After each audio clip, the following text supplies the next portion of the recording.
El contenido y las imágenes de este programa se difunden con fines noticiosos y de interés público. Además, los comentarios, opiniones y expresiones de sus invitados son responsabilidad exclusiva de ellos y no representan ni deben interpretarse como la opinión de este canal. En Next, nuestros periodistas y presentadores mantienen un nivel de compromiso con su audiencia, de entretener e informar de manera objetiva y con responsabilidad.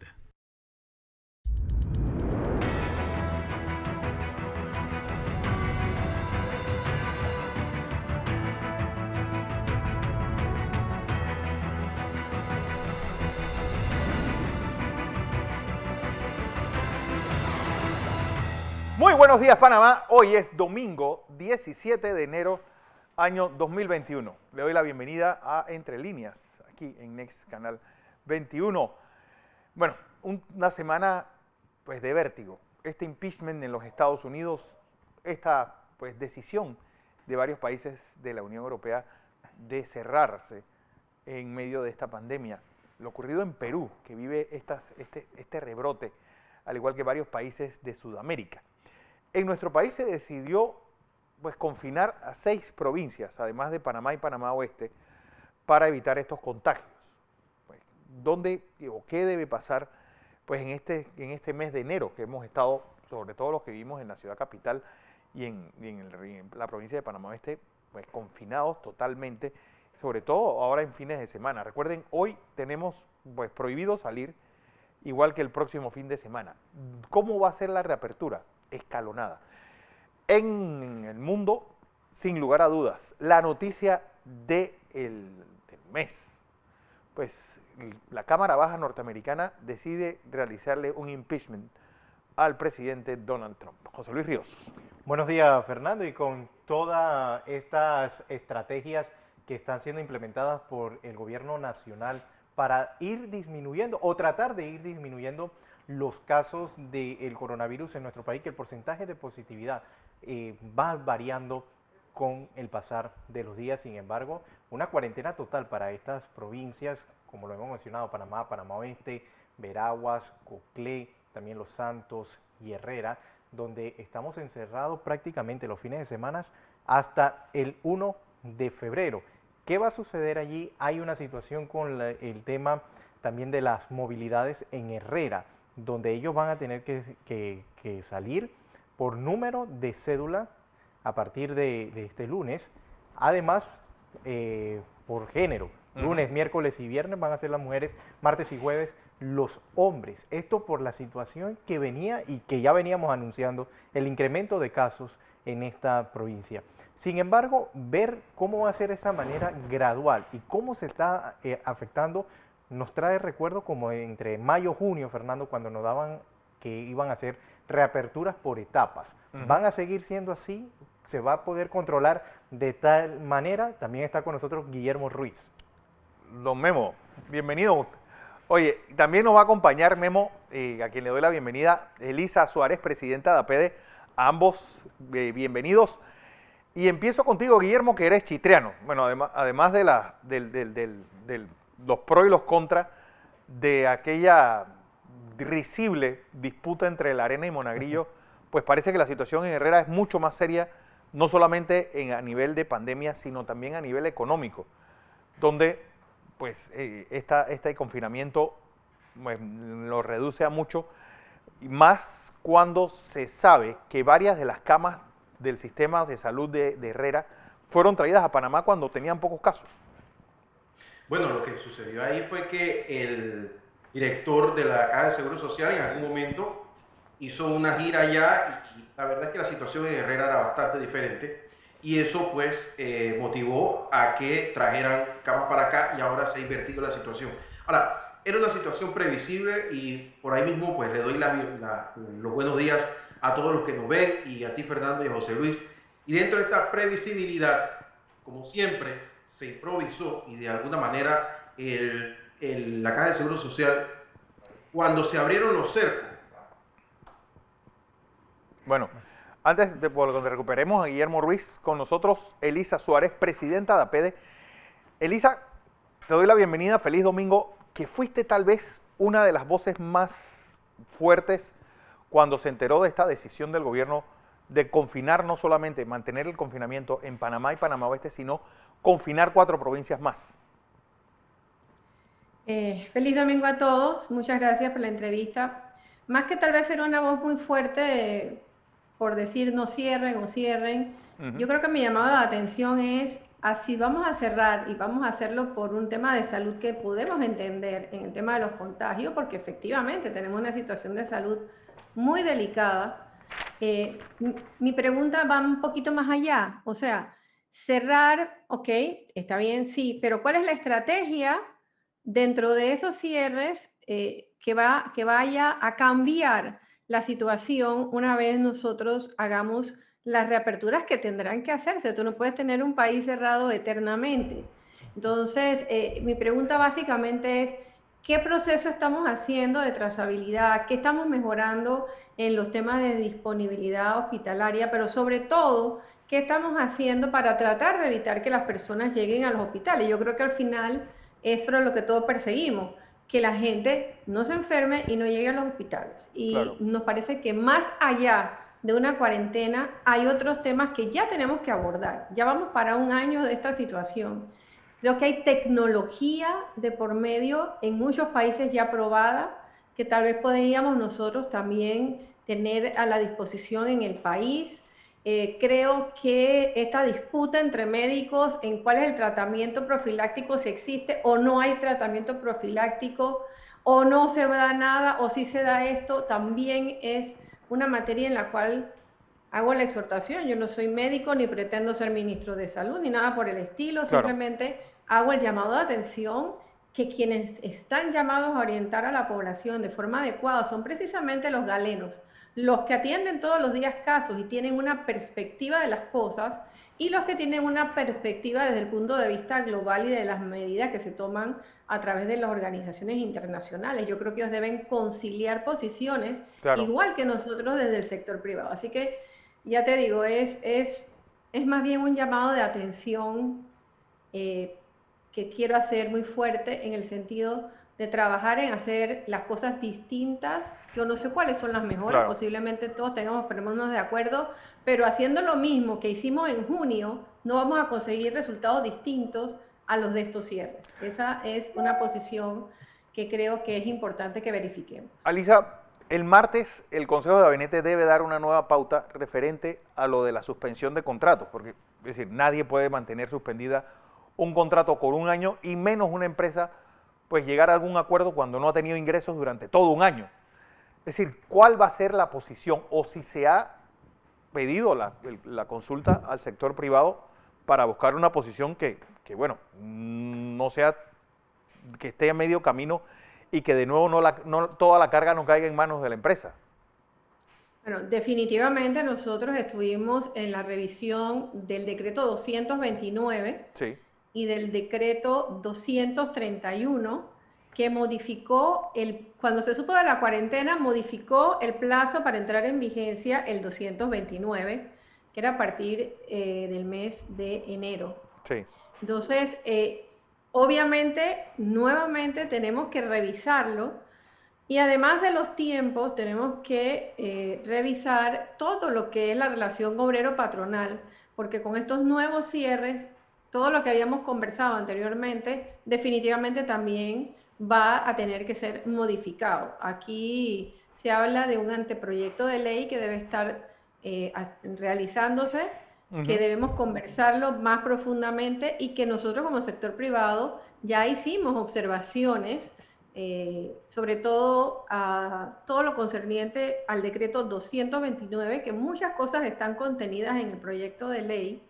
Hicimos observaciones, sustentamos nuestras posiciones, pero como ustedes saben, las decisiones al final las toman los gobiernos, los toman los dirigentes, y al final, si va a la asamblea, la tomará la asamblea. Claro. Pero ojo, importante, en todas estas decisiones, fíjense que siempre estamos supeditados a los temas de salud.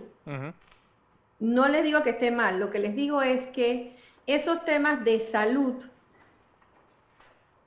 después Sí. que nosotros hemos conversado todo el tema de la relación obrero-patronal del 229 y el 231 y puesto sobre la mesa nuestras consideraciones, inmediatamente cuando surge el tema de la cuarentena, de los 14 días, ya todo lo que habíamos conversado o lo que habíamos expuesto pierde valor. Entonces ahí es donde nosotros insistimos en que tiene que darse esa conjugación en la toma de decisiones de la parte de salud con la parte de productiva. Porque lo que hagas en el tema de salud, mientras no controles o no controlemos, porque siempre estamos a la disposición para colaborar, y controlemos las decisiones que se toman desde el tema de salud, nosotros vamos a estar constantemente cambiando las decisiones o las posturas o las recomendaciones que hagamos en el tema obrero patronal. ¿Y hasta cuándo las empresas vamos a poder decirle a nuestros trabajadores siguen suspendidos? ¿Y hasta cuándo van a sobrevivir las empresas que no han podido abrir y las que ya abrieron?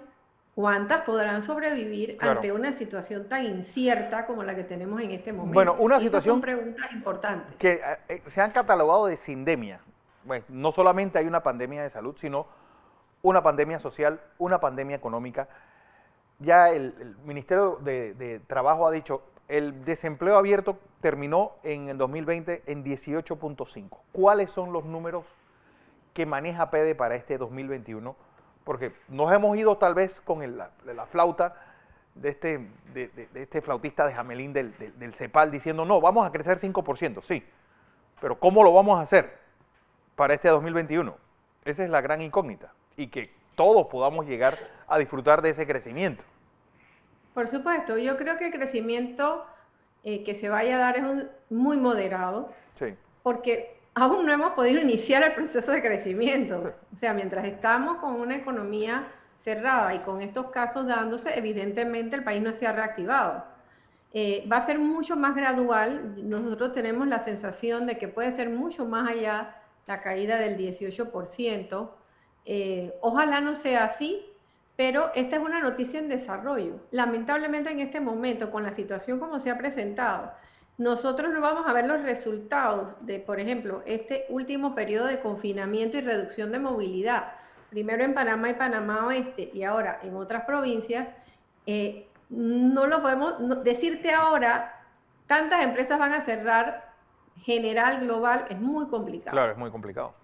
Muy complicado porque es una noticia en desarrollo. Nosotros tendremos que ir midiendo y nos hemos estado reuniendo con los capítulos de APEDE en el interior, precisamente haciendo estas preguntas para ver qué va a pasar posteriormente, cómo ellos lo ven, cómo vamos a ir midiendo cuántas están abriendo y cuántas no, desde el ámbito que nosotros podemos hacerlo.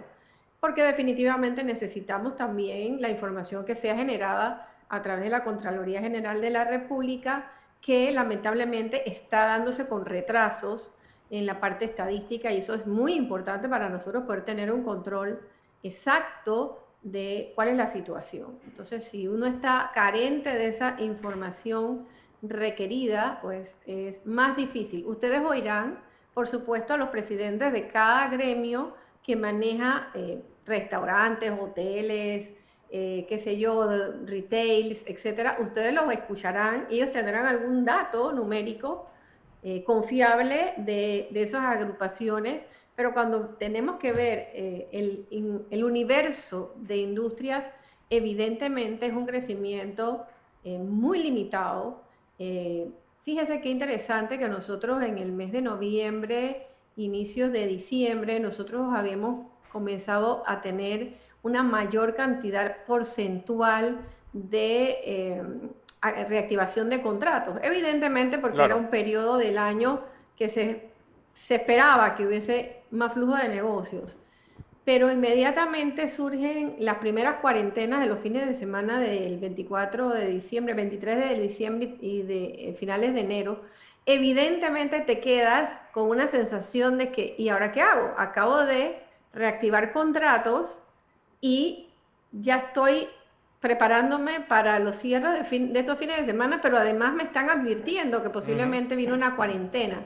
Entonces, hay empresas que acabaron de abrir y que acabaron de hacer nuevas recontratación de su personal e inmediatamente tuvieron que suspender al personal nuevamente. Entonces, estos detalles que parecen a veces que no tienen importancia cuando se toman las decisiones a los más altos niveles, tienen que ser vistas desde una óptica mucho más científica, es mi opinión personal en este momento, mucho más científica, mucho más ajustada a la realidad de los procesos, porque en algunos momentos siento que hay un desconocimiento de cómo funciona una industria o cómo funciona un proceso productivo por algunas personas que están tomando decisiones y que no están conjugando la variable económica con la variable de salud. Esa es una sensación que tengo desde hace mucho tiempo y la he puesto siempre sobre la mesa, y esto tiene que cambiar, y les explico por qué rapidito. Porque si las variables no están bien conjugadas, no vamos a tomar las decisiones más asertivas. Claro. Y tampoco vamos a lograr el principal objetivo. ¿Y cuál es? Reducir contagios, evitar que la gente llegue a los hospitales. Esa es la meta número uno que nosotros tenemos que trazarnos como ciudadanos y como panameños, pero que tiene que ir de la mano de una política pública en cuanto a la parte de reactivación económica, Claro. que sea realista. O sea, no me hables de reactivación económica cuando me tienes en la incertidumbre de si me vas a cerrar o no me vas a cerrar, porque definitivamente el inversionista va a esperar a tomar decisiones, a tener mucha más seguridad. ¿Y eso qué implica? Abrir menos negocios, reactivar menos contratos e incluso cerrar empresas que ya estaban abiertas. Y eso es muy delicado. Incluso, Elisa, también hay algunas personas que están mencionando que lo extraño aquí es que sacan a las personas para que puedan movilizarse. Sin embargo, los comercios se mantienen cerrados. El contagio está entre las personas que van a salir a hacer nada a las calles. ¿Por qué no también sacar de las casas a esa clase trabajadora y la reapertura de algunos comercios? Son los que algunos están mencionando. No sé si ustedes lo ven también de esa manera. Bueno, fíjate, nosotros en el tema de la reapertura podemos decirte que de alguna manera por lo menos hay reaperturas. Claro. Y definitivamente lo que podamos hacer para echar adelante los negocios es ya importante. Sin embargo, siento que hay que tomar más medidas de control en la parte sanitaria para poder tener una estabilidad y una seguridad en cuanto a la parte económica de reaperturas o no. Y mientras nosotros no tengamos eso, vamos a seguir con estas inseguridades. Hay muchas decisiones que se han tomado que te sacan una lista de preguntas. Claro. Por ejemplo, lo de las playas. Sí. Puedo estar en la playa los días de semana, pero no los días de cuarentena total. Después viene el tema de quiénes pueden estar en las playas, porque hay cercos sanitarios para ir al interior y tú tienes que tener salvoconducto para pasarlos. Entonces, evidentemente, lo que se busca es que no haya aglomeraciones, y eso yo lo puedo entender perfectamente. Pero en un área abierta, despejada, si logramos que no haya aglomeraciones, por lo menos que no hayan paseos, porque no podemos tener en los buses más de una capacidad instalada, ya de salida deberíamos poderlos controlar. Ahora, tengo que aceptar que lamentablemente los panameños en muchos casos no hemos sido muy disciplinados, y tenemos que decir que sí podemos ser disciplinados, Claro. que sí podemos tener control, que sí podemos hacer racionalizar el gran problema que tenemos si hacemos las campañas suficientemente poderosas para decirle, te puedes mover con estas restricciones, entendiendo que esto es por tu salud, pero yo siento que hacerlo desde un punto de vista más positivo. Hemos estado muy negativos, tenemos que comenzar el año cambiando el chip de todo está mal y todo va a salir mal. Vamos a cambiarlo por el chip, vamos a hacer todo el esfuerzo porque salga bien. Y eso yo creo que el tema de las vacunas nos da una esperanza. Sí. Definitivamente es una esperanza que tenemos. Yo confío en el sistema de vacunación panameño. Yo no sé qué va a pasar antes que lleguen ni nada de eso, pero yo confío plenamente en el sistema de vacunación panameño, que históricamente ha sido ejemplo a nivel de América Latina, el sistema de vacunación de Panamá, y sé que se maneja muy bien desde hace décadas. Entonces yo en ese sistema tengo la plena confianza que va a funcionar. vamos a ver cómo ayudamos a que las cosas lleguen y las vacunas lleguen adecuadamente. Pero en ese sentido, por lo menos vemos una luz de esperanza. Lo que aún no nos queda claro es el panorama económico. Fíjense Sí. qué contradicción, ¿no? Nosotros tenemos una vacuna que nos dice que posiblemente nosotros tengamos a finales del año un 80% de población vacunada si todo sale bien. Sí. Dios quiera que así sea. Pero lo que no vamos a poder hacer definitivamente es controlar en el 2021 la pandemia en la situación de las empresas y los trabajos, porque eso va a demorar un proceso de varios años para poder que tome el ritmo adecuado. ¿Cómo lo hagamos? Sí. Y cómo nos pongamos de acuerdo para hacerlo será la gran diferencia de que sea más rápido o más lento, y ahí es el gran reto para los panameños. Bueno, esta semana inicia pues el diálogo por el Seguro Social. ¿Consideras que esto sea oportuno o es desviar la atención del tema principal, que es el económico y el de salud, a un tema muy importante que yo creo que es para que los panameños nos enfoquemos al 100%? No podemos, nunca debimos haber pospuesto tanto tiempo el tema del Seguro Social. Si ahora es una cortina de humo o quieren distraernos, no sé, no voy a hacer juicio de valor sobre eso. Lo que sí sé es que tenemos que tener la responsabilidad de afrontar las decisiones en cuanto al Seguro Social, porque va a estar muy ligado, fíjense lo que les voy a decir, las tomas de decisiones en cuanto al Seguro Social van a estar muy ligados con el tema de la reactivación económica del país, claro, y de las empresas. Entonces tú no puedes pensar en reactivar si nosotros no tomamos decisiones correctas que debimos haber tomado hace muchos años y no lo hicimos, pero ¿para qué llorar sobre la leche derramada? Claro. Tenemos que hacerlo ahora y hay que hacerlo con valentía y hay que hacerlo empinándonos por encima de cualquier tipo de interés, porque el Seguro Social al final es de todos los panameños, sí, y nosotros tenemos que defenderlo a capa y espada como lo que es. Además de cómo no hablar del sistema de pensiones, que al final es una de las grandes ventajas que, nos guste o no, tenemos los panameños versus otros países que no tienen estos sistemas como el de pensiones que tiene el Seguro Social. Eso hay que defenderlo, hay que afrontarlo. Es un momento complicado, pero creo que debemos tener la capacidad de poder enfrentarlos ambos. Y enfrentarlos básicamente por las consecuencias que tendría no tomar decisiones a tiempo. Exacto. Para la reactivación económica. Eso sería muy delicado. Así es. Elisa Suárez, presidenta de la Asociación Panameña de Ejecutivos de Empresas. Gracias por estar con nosotros esta mañana. Voy a información. Domingo. Así es, igualmente. Vamos a información comercial. Cuando regresemos, vamos a hablar con Denise Guillén. Ella es subadministradora de la Autoridad de Turismo de Panamá. Una de las industrias más golpeadas, sin lugar a dudas, de esta pandemia es el turismo a nivel mundial. ¿Cómo será la reactivación? Esta salvavidas que se le tira a los que vayan a playas puede, pues, motivar cierto turismo interno. Todo eso, después del cambio.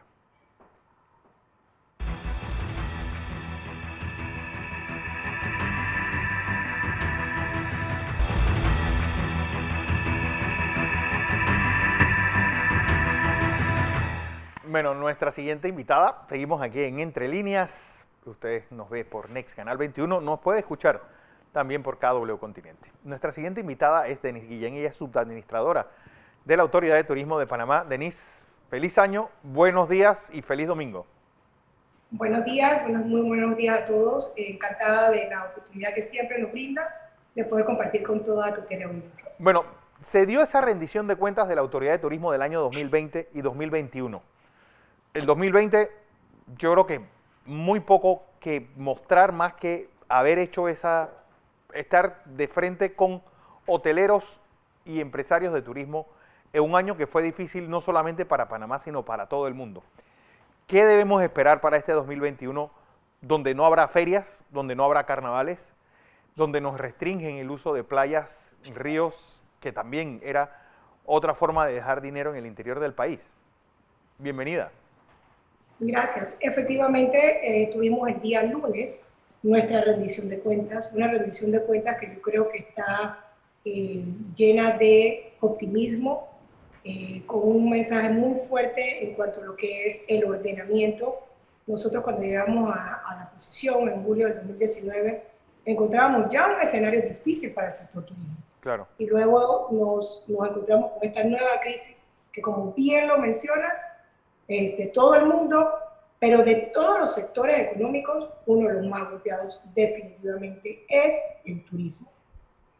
Como consecuencia, todo el trabajo y todas las estrategias que hemos estado trabajando en pandemia apuntan pues a que se puedan salvaguardar la mayor cantidad de los más de 40.000 puestos de empleo que tiene este sector antes de la pandemia. Trabajamos la actualización del Plan Maestro del Turismo, trabajamos la Alianza de Turismo, Conservación e Investigación Científica. Hanna Ayala estuvo en Panamá con el presidente Cortizo y firmaron la reactivación de este modelo económico que no solamente va a traer nuevas oportunidades para Panamá, sino que también ayuda mucho en la imagen internacional de nuestro país, porque tenemos un norte que es convertirnos en un destino preferido por la calidad de su patrimonio de biodiversidad cultural e histórico, y lo que es más importante, también su gente. Ya hemos iniciado el proceso de lo que va a ser la inversión a través del programa Autoridad de Turismo de Panamá, BIT, en las ciudades con vocación turística que alcanzan áreas como Bocas del Toro, Volcán, Boquete, Pedací, Santa Catalina y Taboga. También, pues en la estrategia COVID vimos estrategias de apoyo financiero, capacitación, estimulación de demanda. En esa rendición de cuentas también mencionábamos que, aunque no lo creas, era muy interesante saber cómo este tiempo de pandemia nos sirvió también para actualizar empresas turísticas que no tenían un registro oficial, hoy lo tienen, sí. Y esas empresas no están nada más en la ciudad de Panamá. Están en Cano Bébora, están en Santa Fe, en Boca Chica, están en Darién, y nuestro registro, Punta Urica, imagínate, nuestro registro nacional de turismo ha aumentado. Tuvimos pues también la oportunidad de emitir el reglamento de la ley 122, que ha permitido que en finales del 2020, entre noviembre y diciembre, hiciéramos un registro de 7 proyectos, todos fuera del interior, todos fuera de la ciudad, en el interior del país: Archipiélago de las Perlas, Santa Clara en el área del Ribato, Punta Chame, Chiriquí en el área de David, que juntos suman más de 271 millones de dólares. Wow. Lo que es más importante, Fernando, que cuando estos proyectos en unos 6 meses comienzan a construirse, estos proyectos generarán oportunidades de empleo en la construcción de forma inicial. Adicional, que esta ley se reglamentó, también pudimos aprobar una ley, la ley 388, de agencias de viaje, sí. Que quedó suspendida su discusión en la Asamblea, pero el día de ayer fue aprobada. El día martes fue aprobada en la Asamblea de Diputados en tercer debate, quedando pues pendiente la venia presidencial, así como también tuvimos la otra ley, una ley muy importante, como te mencionaba, de productos turísticos, toda vez que ahora Panamá va a poder organizar y ampliar la oferta turística. La razón de por qué visitar una zona turística, un destino turístico, es las cosas que hacer, y eso es producto. Yo puedo tener un mar espectacular. En cuanto a biodiversidad, una biodiversidad marina estupenda, pero si no pongo al operador con sus botes especializados, con sus equipos de buceo, con sus tanques, con sus medidas de emergencias, si yo no pongo todo eso junto, no hay un producto turístico. Claro. Que puede llamarse snorkeling, buceo, etc. Adicional también, pues seguimos avanzando en lo que son nuestras obras, como el Centro de Convenciones Amador y la carretera de Cuamo, concluye, entre otros. Pero hay algo que yo creo y quiero hacer de abogado del diablo, porque Panamá tiene mucho que ofrecerle al mundo en materia turística, pero tenemos ciertas falencias de manejo de basura. 2, el trato de las personas que manejan turistas a veces no es agradable ni profesional. No hablan ningún idioma que no sea el español, donde estamos recibiendo personas que por lo menos el inglés como lengua básica deben tener. Y 3, los costos. Panamá sigue siendo un destino caro versus el resto de destinos de playa que hay en nuestros competidores más directos. ¿Cómo arreglar estos 3 problemas que tiene el sector turístico nacional? Lo que mencionas es totalmente cierto. Para el tema de los idiomas y el tema de lo que es mejorar la atención del pasajero o el turista que nos visita, definitivamente la capacitación es nuestro mejor aliado. Claro. En virtud de eso, como te conté, fueron a través de más de 1.600 inscripciones en cursos, guías especializados de personal de los hoteles, tomaron capacitaciones en inglés intermedio, en mercadeo digital, a través de la plataforma Coursera, ahora en tiempos COVID.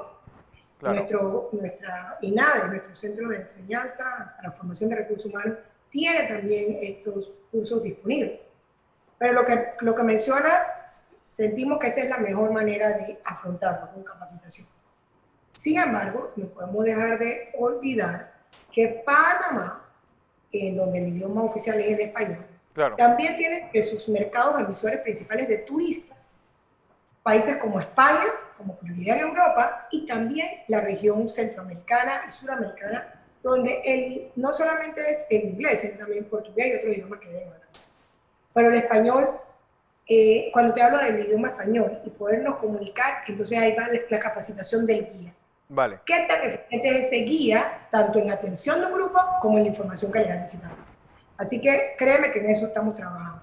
Tanto basura como generación de energía eléctrica, infraestructura, movilidad, son temas que vamos a afrontar a través de la iniciativa del BIT-ATP, sí, que te he mencionado antes, en las áreas que ya te mencioné también y que son áreas prioritarias. Sobre los costos, es decir, el precio va a ser, yo creo, un elemento importante al futuro turista post-COVID. Es decir, va a escoger las rutas que sean más fáciles y sobre todo más baratas para él. Cosa que Panamá quedaba excluida cada vez que se tocaba el tema precio versus la República Dominicana o Costa Rica o Colombia. Efectivamente el tema de la competitividad en precios son muchas cosas que se tienen que tomar en consideración. Nosotros recibimos solamente de áreas como Canadá casi 52 charters al año. Eso permite un pasaje de avión más barato. Sí. Estamos haciendo ingentes esfuerzos para aumentar la cantidad de líneas aéreas que tienen un interés en Panamá. Ya Copa Airlines, en sus más de 80 destinos que conectaba o que tenía su frecuencia diaria, tiene 50 restablecidos en una gran cantidad de líneas aéreas, incluyendo líneas aéreas europeas. Sí. Ya también están aquí y muchas de ellas, Fernando, tienen tarifas especiales como también tarifas las que son las regulares. Lo positivo, yo diría, es el hecho de que teniendo también una campaña turística en posición como fue la campaña Puente, las campañas de Stopover, se ha levantado un interés por Panamá y que los turistas vengan a Panamá. A pesar de esto, yo creo que es lo importante. Porque también está, y el tema, es decir, una crisis tan grande como la que estamos pasando, pues redistribuye muchas cosas. Avianca tiene el hub en el del aeropuerto del Dorado, es un aeropuerto mucho más grande, mucho más amigable que el de Panamá. Es decir, puede peligrar y podemos tener un hub que compita con el nuestro a escasos 500 kilómetros en Bogotá. Bueno, el tema ahí es nuestra capacidad de que somos destinos sí, complementarios pero diferentes. Un país más pequeño, un país donde está todo cerca, aquí mismo en la ciudad de Panamá, atrás de la ciudad, en el Parque Nacional, nuestro principal atractivo turístico, el casco antiguo de la ciudad. Entonces, si bien es cierto, y yo quiero tener un casco antiguo muy bonito, pues yo tendría que llegar a ese hub y de ahí trasladarme hasta Cartagena. Aquí claro, todo está cerca. Entonces, ahí seguimos viendo la competitividad en cuanto a que país pequeño, todo cerca, todo al alcance de nuestra mano. Pero en definitiva... Y está también el tema de que hay una predilección por el destino Panamá.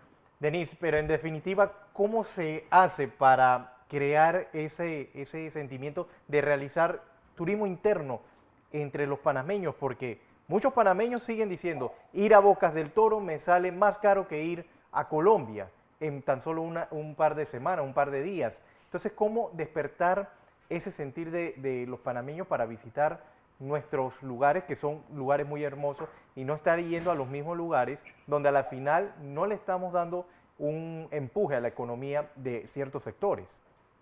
¿Qué hacer? Bueno, hemos estado trabajando en lo que se refiere a estimulación de la demanda en nuestras campañas, unas campañas que, bueno, que al mismo tiempo que te invitan a quedarte en casa, son campañas que hablan de nuestro interior del país, de nuestras costumbres, de forma tal que el panameño se crea una nostalgia para que cuando estos tiempos de cuarentena se terminen, viajen al interior del país.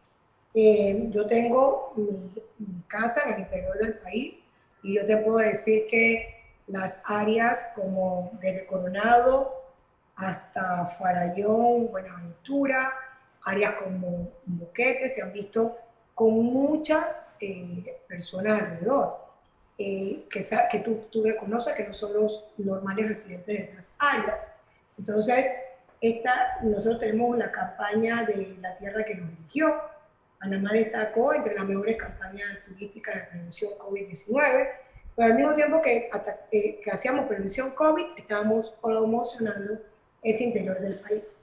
Y lo que se quiere es que también, junto con la reactivación de vuelos internacionales, el turismo interno crezca de manera importante. Bueno, Denise Guillén, como siempre un placer verte, escucharte, desearte pues ese feliz año que desde el año pasado que no te veía. Bueno, muchas gracias por la invitación. Así es, Denise Guillén, subadministradora de la Autoridad de Turismo de Panamá. Vamos a información comercial. Cuando regresemos, Alonso Correa, Guillermo Ruiz y El Mundo.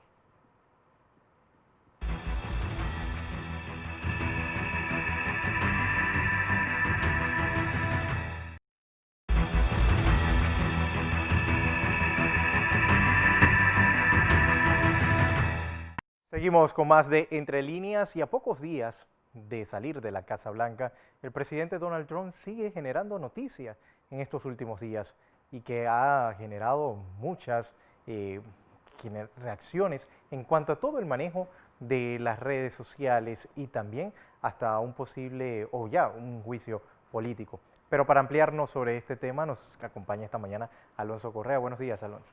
Buenos días, José Luis, y un feliz domingo a todos a nuestra audiencia. Y es gracioso, ¿no?, que ambos bandos cambiaran de forma tan rápida y radical su forma de pensar acerca de las protestas. Hace un año eran los demócratas los que defendían y decían que era necesaria y un derecho constitucional el salir a destruir ciudades, que los incendios eran un daño colateral y necesario también, que los muertos a manos de los manifestantes eran racistas, a pesar de que gran parte de ellos eran personas que querían defender sus negocios, y ejemplos muy claros, como el de Colin Kaepernick, gente que llamaba a más violencia, fue recompensada, como ya mencionado, Colin Kaepernick, ex quarterback de los 49ers, fue recompensado por el dueño de Twitter con $3 millones a su agencia humanitaria.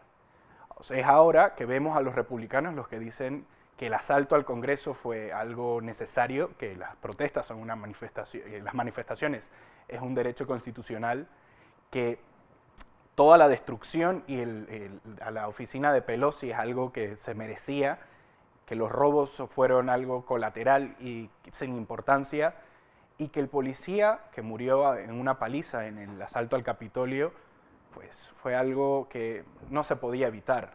Son ahora ellos los que son llamados terroristas.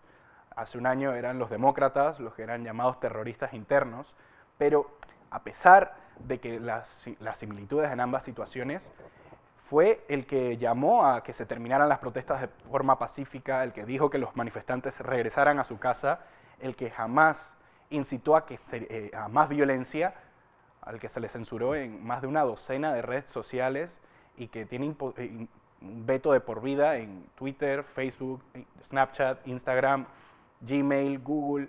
Es incapaz de tener una página de Google. Donald Trump, el presidente con la peor fama de los Estados Unidos y el único político que ha tenido 2 procesos de destitución en la historia de esta nación. 2 procesos que han iniciado por eso, por un bulo que fue, pues, ha crecido gracias a los medios de comunicación que están en su contra. Es también el presidente, el único presidente y el único dirigente político al que se le ha censurado en Twitter, donde está, pues, el ayatolá de Irán, que llama a la destrucción total de América, y el dictador Nicolás Maduro de Venezuela. Pero es algo curioso, los demócratas, en su lucha contra Donald Trump, llaman a que se necesita más censura en la red social. En Twitter, en Facebook, en Instagram, se necesita censurar a todo aquel que esté en su contra. Y esto es una cosa muy importante que hay que recordar, que en cuanto se inicia el proceso de la destrucción de la libertad de expresión, pues se le está entregando el arma más afilada que se le puede dar a la dictadura social. Y eso es algo que hay que recordar. Y con eso me retiro.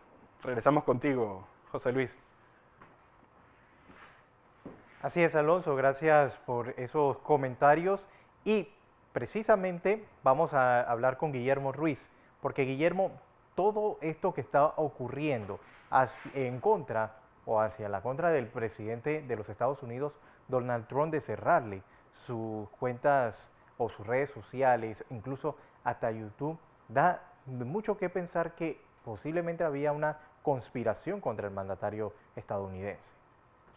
Bueno, si lo vemos desde el punto de vista de conspiración como tal, quizás no. Yo lo voy a ver desde otro punto de vista. Concuerdo con Alonso en que cómo han cambiado los tiempos y cómo han cambiado las situaciones, pero hay una realidad, y es que ni Google, ni Amazon, ni Apple, ni ninguna de estas grandes compañías de los Estados Unidos tiene problemas de patentes, tiene problemas de monopolio, tiene problemas económicos, ni con el ayatolá, ni con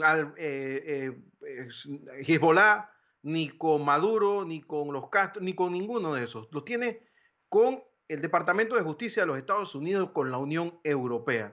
Entonces, en este momento, cuando la mano cambia en Estados Unidos y Joe Biden pues llega a la Casa Blanca, llega al lado de un grupo de gente radicalizada hacia la izquierda que le exige a estas compañías que den muestras de lealtad. Y esto es una muestra de lealtad.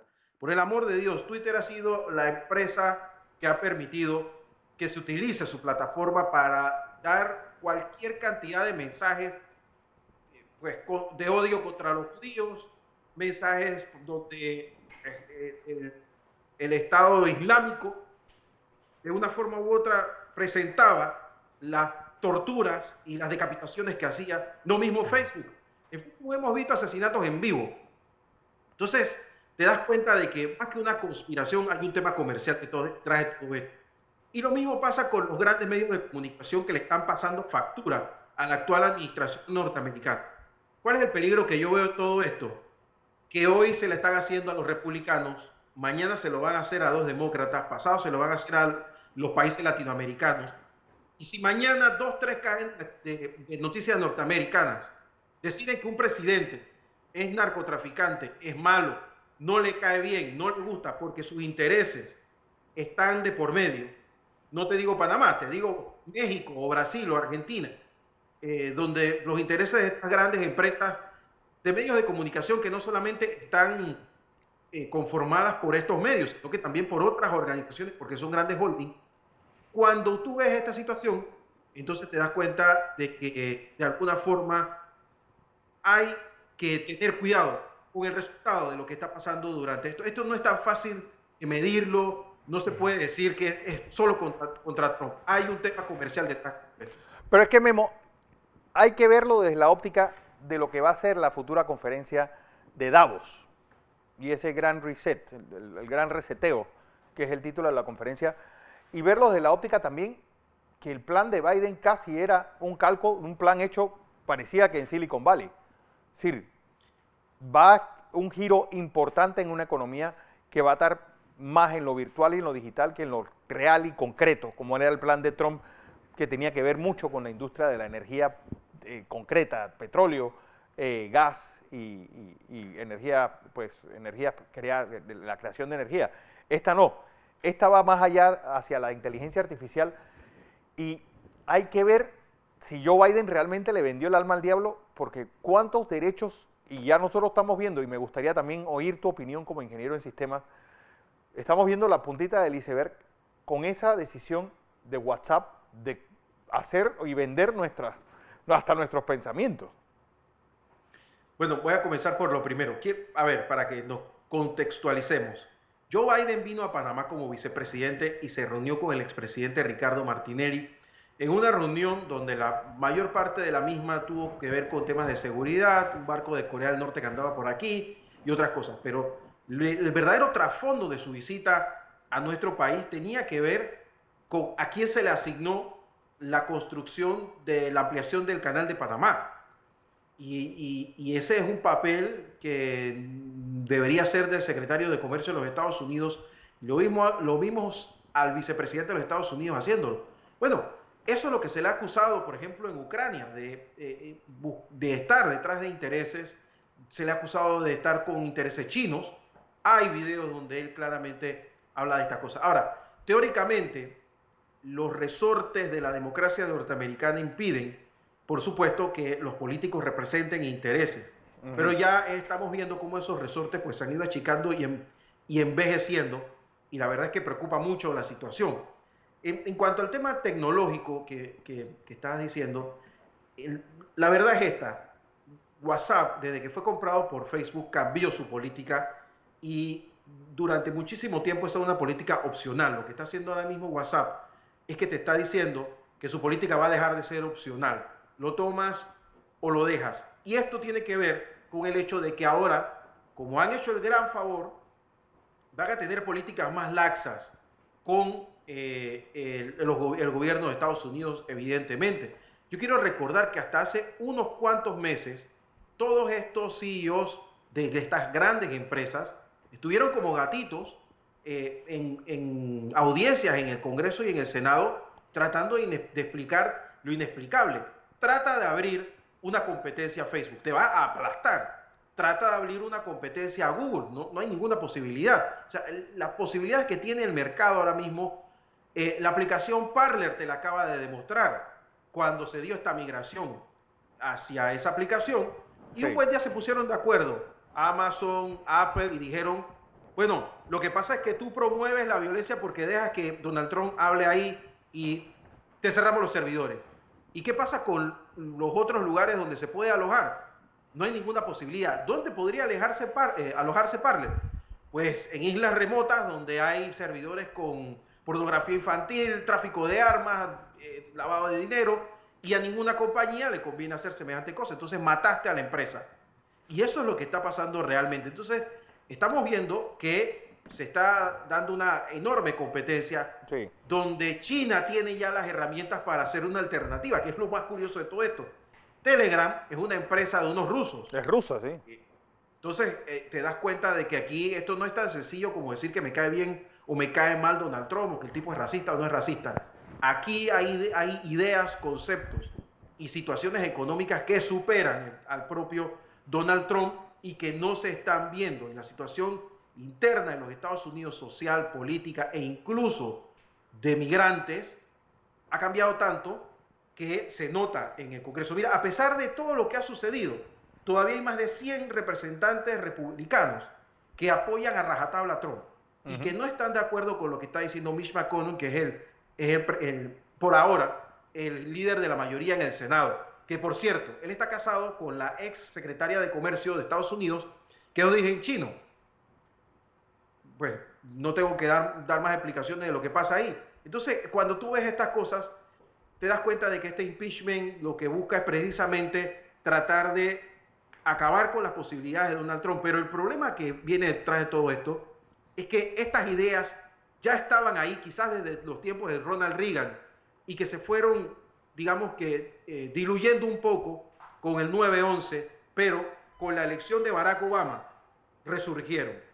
Y lo que sucedió fue que primero se radicalizó el Partido Demócrata y luego se ha radicalizado el Partido Republicano, pero en ambos hay milicias. Y eso, lo que a mí me preocupa es que sea un terrible ejemplo para las débiles democracias en América Latina. Mira, este año hay elecciones en Ecuador y en Chile. Y si ganan partidos de extrema izquierda, yo quiero ver al Departamento de Estado decir que está preocupado por la situación de esos países. Claro.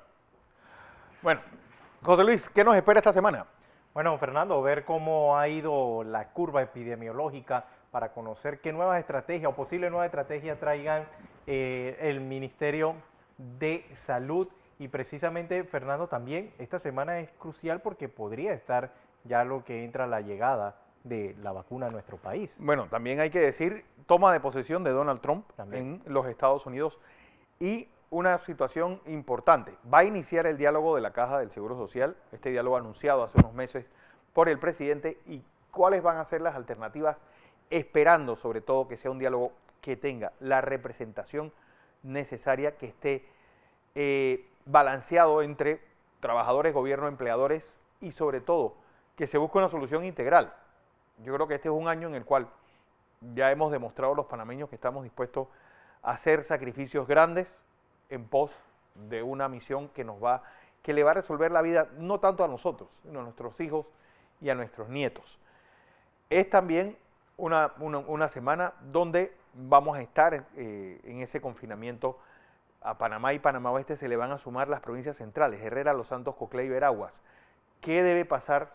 Pues sobre todo con lo que está pasando en provincias centrales, donde las grandes inyecciones económicas no van a estar este año. Los carnavales, las fiestas patronales. Hoy, por ejemplo, deberíamos haber estado celebrando la fiesta del Cristo de Esquipulas en Antón. Y esas son inyecciones, y las ferias de la naranja en Churuquita. Y esas son inyecciones, la feria de Boquete, que son inyecciones económicas que al interior le van a hacer mucha falta, no solamente al hombre de a pie, al hombre que compra y que recibe ese dinero de los que visitamos la feria y los que nos gusta pues ese turismo interno, sino también de todos aquellos que no van a tener productos que vender hacia estas grandes superficies que son las diferentes ferias. La Chorrera, que también debió empezar su feria, pues en muy pocos días también se va a ver pues sin ese ingreso importante. Incluso, Fernando, la Feria de la Chorrera está siendo ocupada para atender a pacientes no COVID. Ya se está utilizando el hospital campaña en la Chorrera también, que inició la semana pasada, y el gobierno inició una serie de simulacros desde la llegada de la vacuna en el aeropuerto Marcos Gelaber. Con estos simulacros se utilizaron hasta los aviones, se utilizaron las caravanas que van a transportar esas vacunas para prepararse ya, porque esta semana deben estar supuestamente llegando. Dentro de esta semana no se sabe todavía el día, y se conoce también que es por la seguridad de la misma que nos han dado a conocer para iniciar entonces ya con ese proceso de vacunación y conocer, Fernando, si esta semana podría haber un posible resultado de las primeras investigaciones de los miembros de la Organización Mundial para la Salud que se encuentran en Wuhan, zona o epicentro del inicio de este virus, Fernando. Bueno, también vamos a estar pues viendo cómo va la evolución del virus. Recuerden que un hecho importante, uno pregunta, ¿para qué sirvió el confinamiento? Bueno, el confinamiento sirvió para que la semana que nos confinaron, la del 23 de diciembre, tengamos en promedio la misma cantidad de pacientes que hoy. Sí. Y se ha visto una leve disminución. Una leve disminución que en teoría a partir de dentro de no este fin de semana, sino no esta semana, sino el próximo fin de semana, es decir, en una semana, debemos estar viendo ya las repercusiones de ese encierro que hemos vivido en, sobre todo, Panamá y Panamá Oeste desde hace, vamos a cumplir 6 semanas de estar en esto. No me resta más que agradecerle a todos su audiencia. Recuerden, este programa se retransmite por KW Continente. En nombre de José Luis Ríos, de Guillermo Ruiz, de Alonso Correa y de todo el equipo de producción, le agradecemos su audiencia y le invitamos a mantenerse con su canal Next, Canal 21. Mañana los esperamos 6 en punto de la mañana en la emisión matutina. A todos que pasen un feliz domingo y a disfrutar de la familia. Hasta mañana.